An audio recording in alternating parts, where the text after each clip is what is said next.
This example will show how to do a paired t-test using R. As always, the first thing to do is put the data set in. This data set I decided to call diet because it was diet data that we're dealing with. I read a CSV file in, and here's the web address of that CSV file. Again, it's always a good idea to look at your header, kind of like make sure the data is there and working and so forth, and what the variables are called. So there's person 1, 2, 3, 4, 5, 6, before, the before weight, and their after weight. You should do the QQ norm test, the QQ norm graph, the histogram, and the box plot to see if your assumption of normality is set. So the way to do that is you have to do that on the difference between before and after. So we're going to create a variable, we'll call it Diff. And that variable will be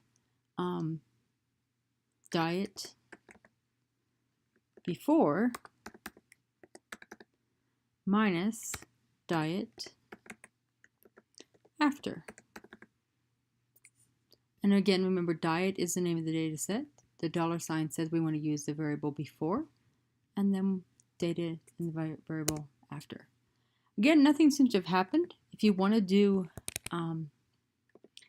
look at Diff, you can look at the data set by just typing Diff, and you'll see there's the differences between the before and after value. This data set really does not have very many data values, so that's why you didn't get money here. It's not a true data set. Most data sets would have a lot more data values, so you may not want to do Diff in general because you have way too many data values. But now you can do a QQ norm graph on that variable Diff. And here's what that graph looks like. There's a general linear trend going here, so we might be able to say that this is linear.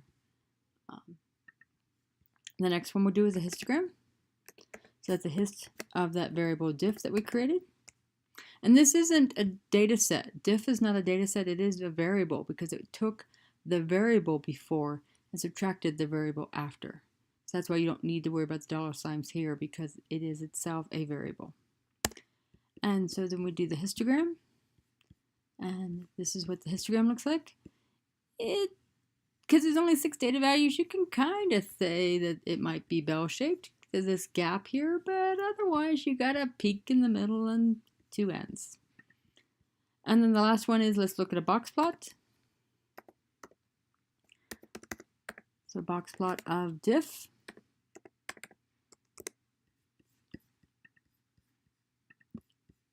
And there is one outlier, but that's okay. There's only one outlier. That means one person weight loss was way more than the others, because that's actually what Diff represents.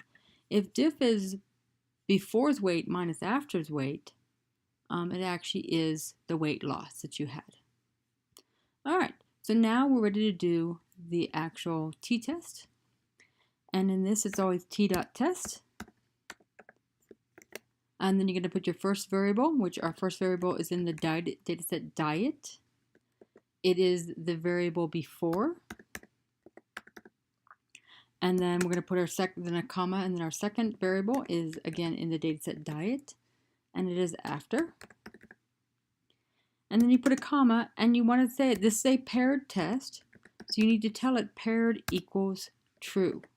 And make sure you put the true all in caps. If this is not a paired test, you just leave the statement off.